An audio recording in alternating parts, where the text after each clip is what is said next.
Hello, Facebook, thisallhouse.com, Twitter. Who else are we? Oh, YouTube. If you're on AOL, we can't help you. You have to fax it to you.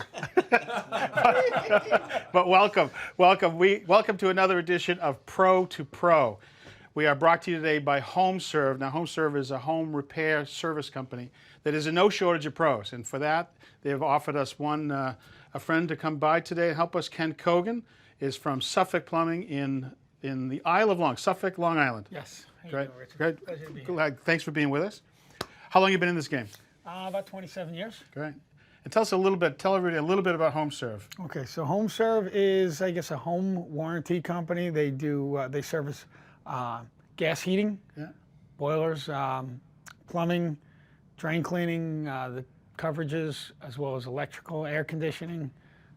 Like anything that could break. Anything mechanically that could break. Yeah, sure. And it's always breaking every minute, right? Yeah. Yeah, so we better get right to it because it's breaking. Go look in your basement. It's happened. So how long have you been with them? About 6 years. And how long have you been in this game of plumbing? 27 years. 27. Good. Well, we thought today, now these Pro2Pros, just so you know, the Pro2Pros are designed to talk to our contractor brothers that are out there. We know they watch the show. And we want to connect with them in a deeper way where we take a deeper dive, talking about some of the stuff, potentially in the language that they would speak. Now, if you're a homeowner, you're welcome to stay with us and join us and share if there's any secrets we do give away. We're not sure. But it's really designed for Pro2Pro. And we're really excited about the interaction we've had with pros saying that they like the concept and we're glad to do it. So today we thought we call this Make the Connection. But it's really talk about the different ways to connect water piping, a little bit of historical looking back, and also look at some of the choices that are used around the country and around the world. So, you ready to go? Sure. All right. Let's go. So, any conversation would have to start with copper piping, and I'll let you do the hard work here, Ken, to show off all your prowess. Okay, so go ahead. even with copper, we started out with emery cloth. Now you got some fancy tools. For the inside pipe, outside pipe, you just want to go on inside, we'll do it. Put safety glasses on. That's for OSHA. All right, so critical question is always, do I bother cleaning it? And any pro knows you're not going to get a decent bond between copper to copper unless you get that surface really clean before you apply flux. Okay. So flux is all the way around, don't miss a spot. They're all watching, the whole world is watching. So, Facebook world, right? You good? Okay. Come on, you. This is live. All right, just one side. All right, what are you doing now? We're going to flux that. We're going to clean, which is also going to help us clean the pipe. Okay, flux acts as a catalyst. Okay, and we're going to go. Okay, any tricks to remind people about soldering? Go. Ken, Do that first. So apply the heat to one side and apply the solder to the opposing side. We're going to wait for the pipe to heat up.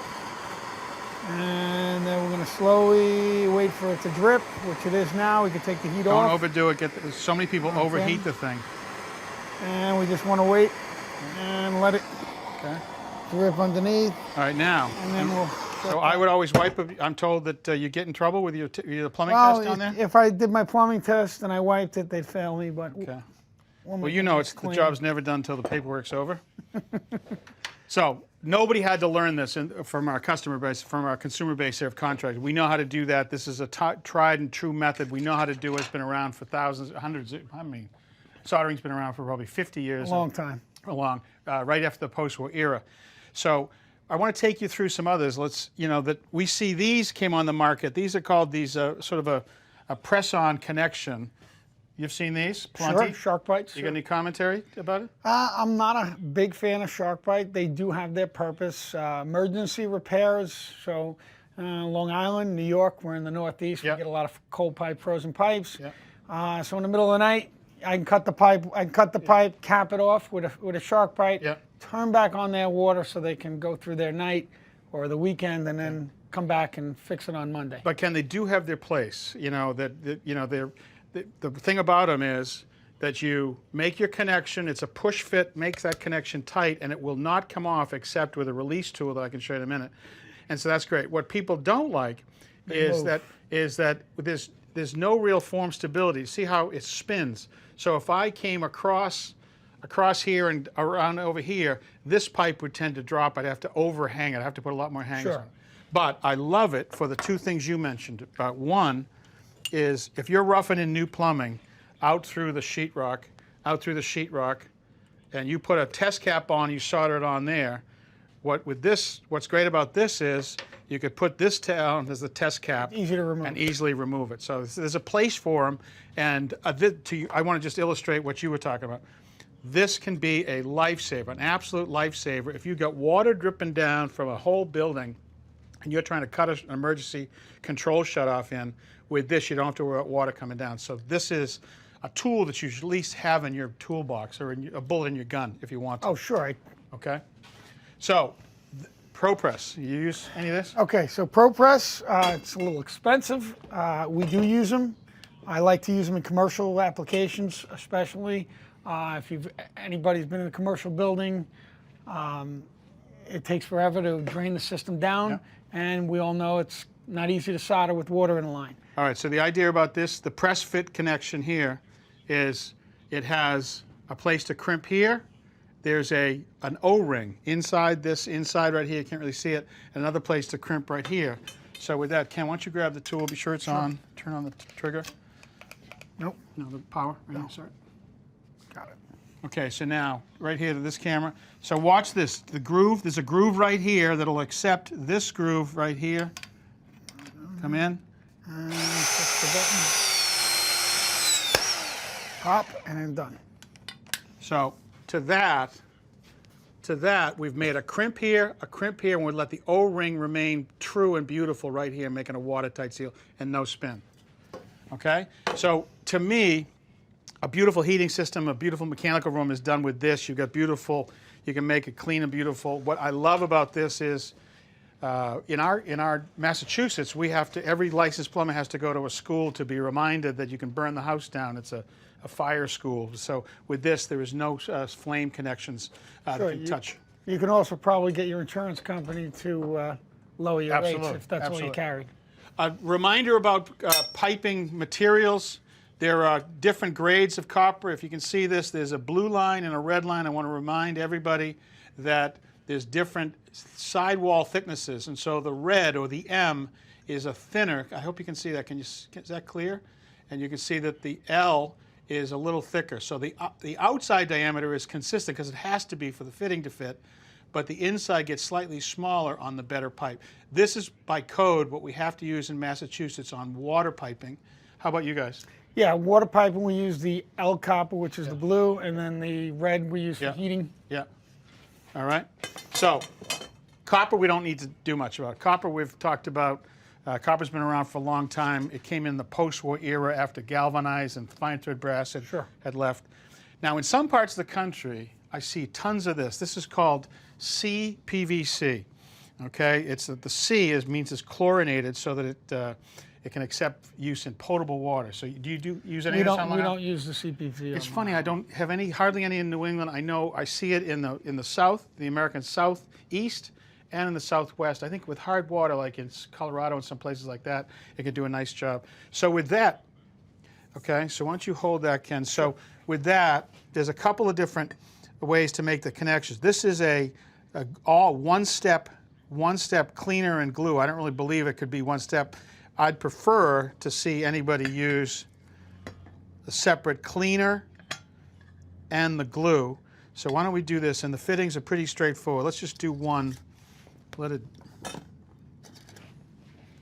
let's do it right over here, please. Clean it. Okay, there you go, take that.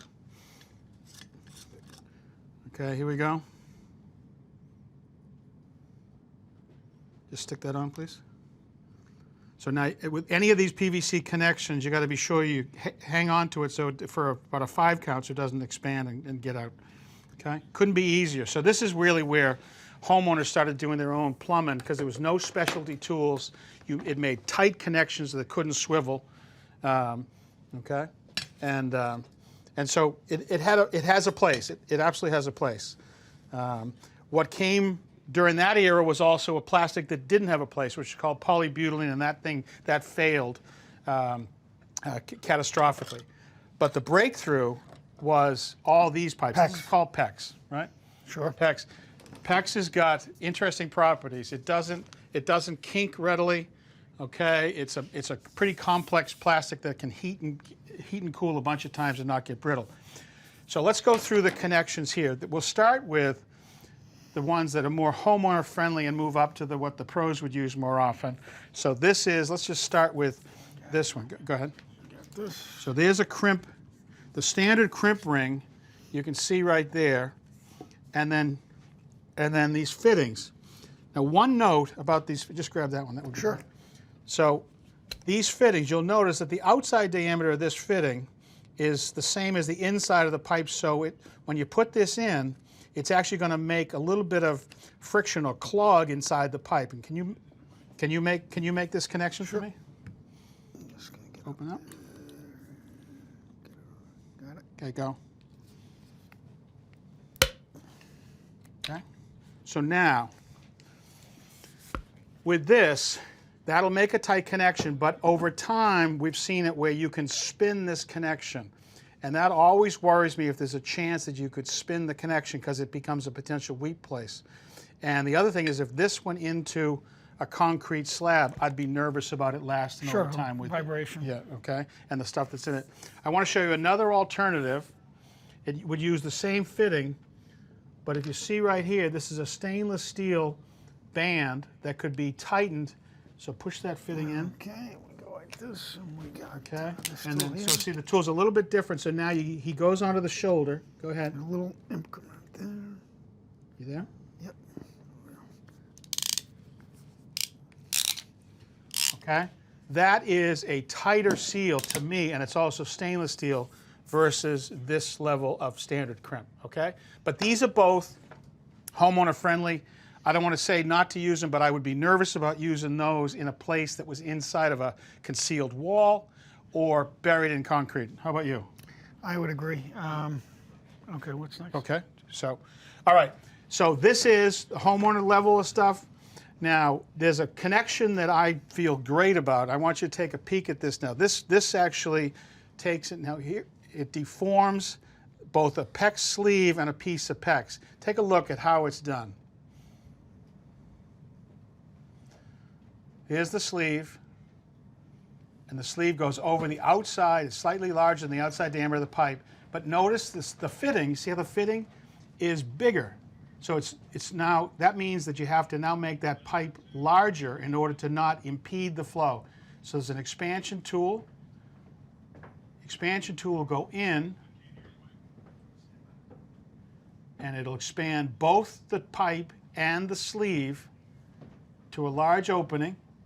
And now you put the fitting in quick enough, and now that sleeve and the pipe has a memory to go back to where it first was when it was first extruded and manufactured. Okay? So this, to me, is the fitting that I would put into a concrete slab.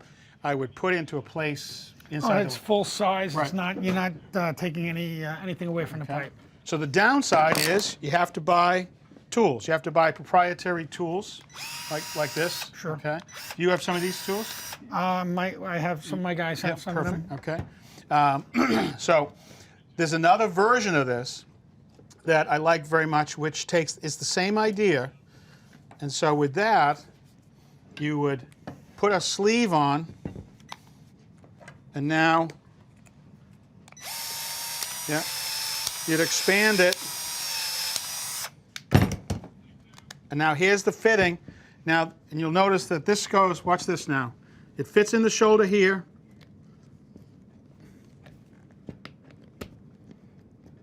Okay, now, watch, go. Ratchet. I got it. That was easy. Okay, watch.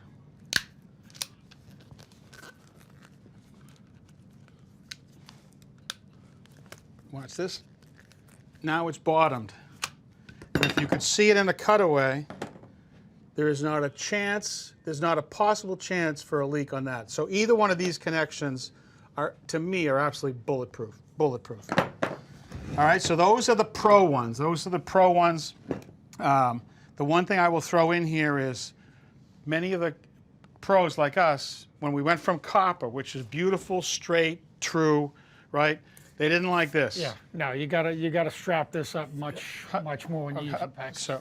So there's one more variation of PEX that I thought was a pretty cool one to share with you guys, which is this. This is a PEX L PEX. It's PEX with aluminum. And if you see right here, this is a black PEX in here, but it has an aluminum coating on the outside. So in order to make the connection, why don't you do that? It has the equivalent of a sort of an apple peeler. And you'll take away that aluminum sheath on the outside, and then you'll see there's a sleeve that will fit down onside it, and then you crimp this down. So I'll show you the fitting. This goes right here, and now you put a crimp fitting right on there. Go. And that's forever. Okay, so this should be used in places where you have a nice straight run, and we wanted to have clean distribution to a manifold or something up to an air handler. It looks a little more professional. So that was pretty good. That was all right. That was pretty fun. Okay. So we thought we'd now sit for a little bit and just take some of the questions. Let's see what we got for questions actually coming in here so far. And as we do, we got Michael on Facebook, Alyssa, Bruce, and we want to take your questions. I should have invited you from the beginning of this live feed to send in your questions. Home Service been in what, 15 years? Home Service has been in business worldwide for about, I'm going to say 15 years. Yeah. They service, they have 9,000 technicians, and they do about 450 jobs per year. Wow, that's a lot of stuff to break. Plumbing. Okay. A lot of leaks. Yeah, and I think customers out there, just under 4 million customers they've done. 4 million customers. So they're the real deal. Yeah. Good. Well, we're glad you're here. So let's you're ready to do some questions? Sure. I hope they don't stump us. So, Michael on Facebook, have you ever had any issues with the press fittings? So. Okay, so I can answer this. Sure. Yes, Which I have. ones? Well, press fittings, as far as the ProPress, the only time I've ever seen a problem with these is if you're not careful. It's very important to deburr the fittings. Yeah. The O-ring inside, if you nick the O-ring, there's your possibility of a leak. Right. It's the only time I've ever seen these pipes leak. It's very important not to nick the O-ring. Okay. And so you deburr that leading edge so you're not going to knock out that. So as usual, it's pilot error? Yeah, of course. Isn't that funny how that is? What is the difference? This is from Alyssa on Facebook. What's the difference between CPVC and PEX? Okay, so CPVC is made for water. PEX is, I'm sorry, CPVC and PEX. Yeah. So PEX, PVC and PEX. Jesus, wait a minute.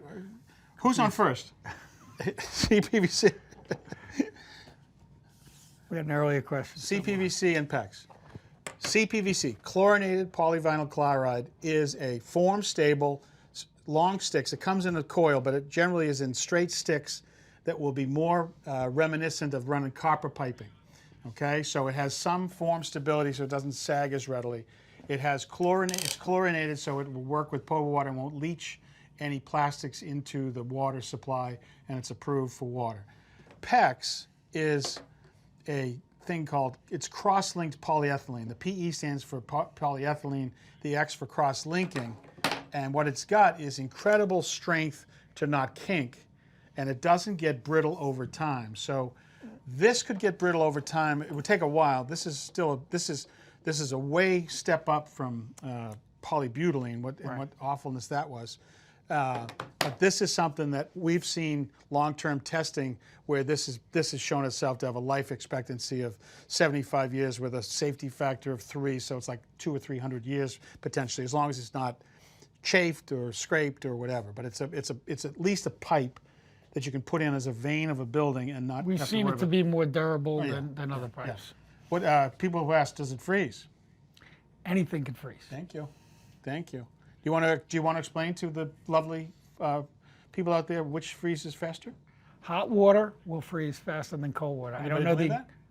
don't know the exact answer, but that's the truth. I've Yes. done We it. want all of you to go and prove this by filling an ice tray with hot water and cold water, and then go back. Don't check in 10 minutes. Take 15 minutes, but you'll see it's hot water will freeze faster. Nobody believes it, but every plumber and heating guy knows, because when you go in there. Let's see. Let's see. Can a homeowner, John from Facebook, can a homeowner rent these tools? And Yeah, I'd say unfortunately, yes, they can. Okay, but if you don't know, if you've never used the tool, leave it to the professionals. It's yeah, you can probably rent most of the tools. They're very expensive to buy, so I can understand the question. Yeah. Yeah, we talked about this before. What's this tool rig, the ProPress? The one I have a rigid ProPress, probably around $3,500. They do make a smaller version. Yeah. I have a Milwaukee one that's probably about $1,700, $1,800, Yeah. but they're not cheap. Yeah, it's an investment. I mean, only a pro is going to do it, but you can rent them. To his point, sadly, you don't want anybody else to do it, right? You want to close the door We're behind pros. you? We want to be able to do. Don't listen, homeowners. Sorry. Leonard from Facebook says, is polybutylene still around? Well, it may be. It may be around, but it's the issue with polybutylene was that it would get brittle over time. So it would be perfectly elastic and beautiful for 7 or 8 years, and then it could start getting brittle. They call it the PB knee, where it would look good on its performance graph, and then it would just drop off the cliff. They also had some fittings that were tricky that failed. There was a company called Quest that went away. It was underwritten originally by Shell. As they got in the oil business, they went into the pipe business. And so I don't think you can buy it and use it legally for water anymore. I pray that to be the case. But I do know there's still plenty of people with it, because what do you do when the veins of your house are gone? It's a major job. So we're going to do a story on Ask This House next month. I'm going to go to Richmond, Virginia, and we're going to replace a whole house, and that's tricky. How do you wire it inside? You have to open up strategically in corners and spaces. Sure. It's like an electrician having to rewire. What's that?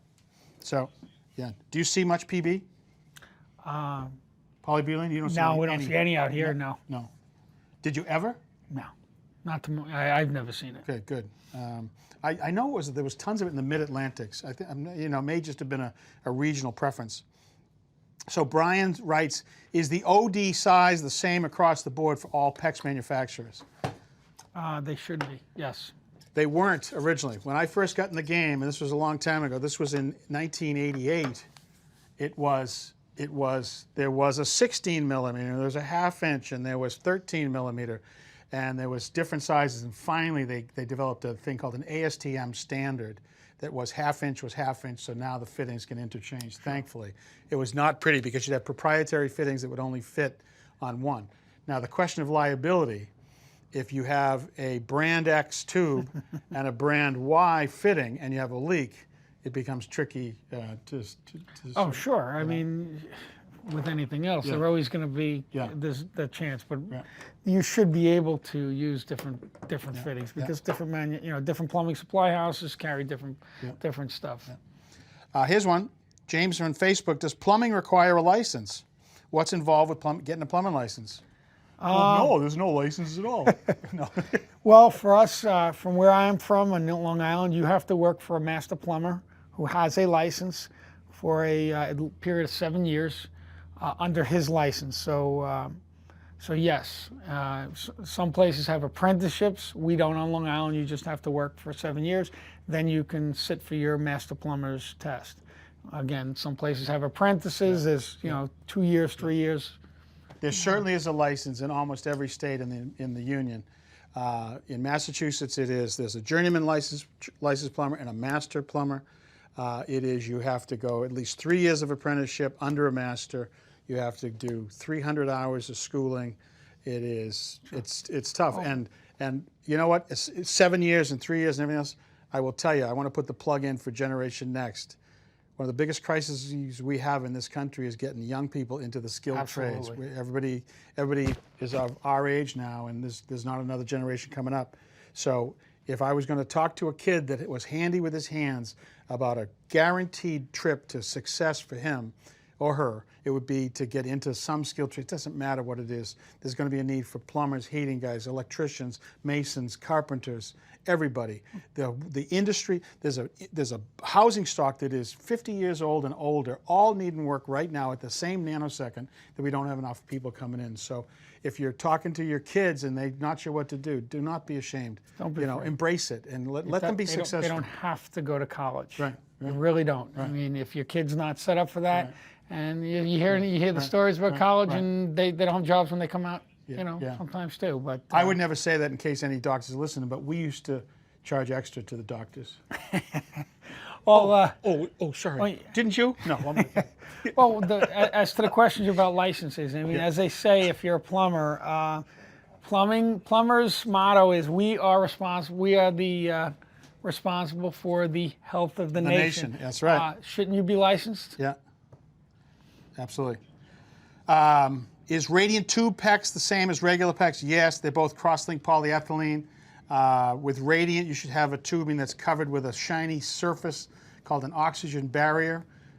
We won't go too deep into it now, but the same material that's on the outside of a bag of chips nowadays is the same material that's on the outside of PEX that's being used for radiant, because you don't want oxygen molecules to migrate and keep adding oxygen to a heating system that's supposed to have no oxygen in it. So we learned a lot about that. So have you ever gone,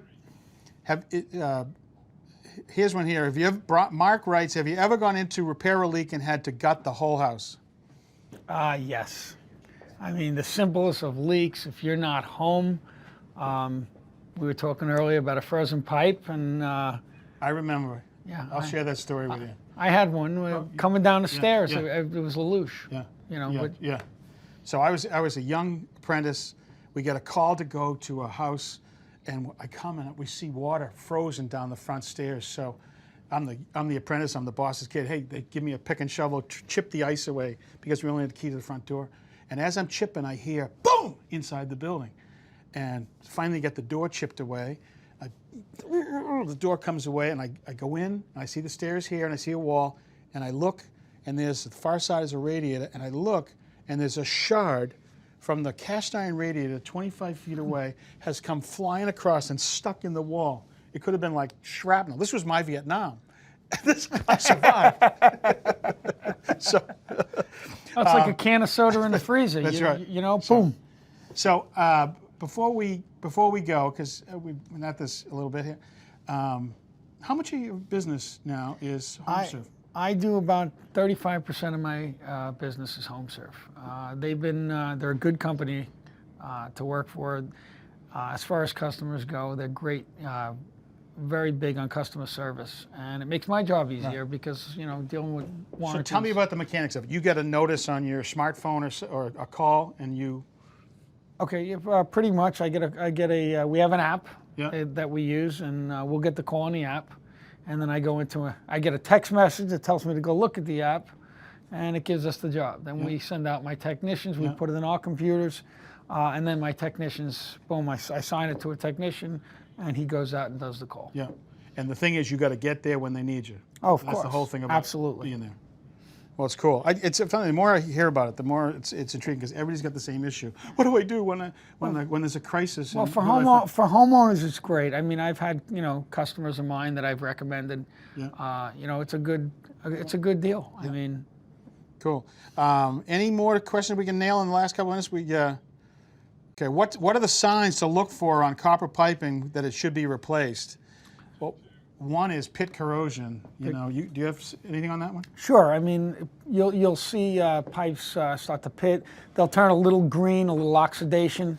Here you go. Like perfect. If you can get when it gets all scuzzed up, that's a place where it can go. So, all right. So, well, I tell you, this always blows by. It always goes by so fast. We hope any of the contractors out there, we hope we didn't give away any secrets. No, we didn't. We didn't. And we hope you'll tune in again to Pro2Pro. We think this whole idea, this Pro2Pro connection, is really fun to sort of get our contractor base to embrace it. We'd like to see more interaction with you guys. Call us out. Give us your experiences. Don't forget to visit thisallhouse.com. We hope you'll see us on the next Pro2Pro. We're going to do these with some regularity on different subjects. It will be in the mechanical world with me. Kevin will do some stuff. Tommy, all of us will sort of share it. And we're thrilled to have Home Serve as our partner and all this stuff. Pro2Pro. See us again. Thanks, brother. Great.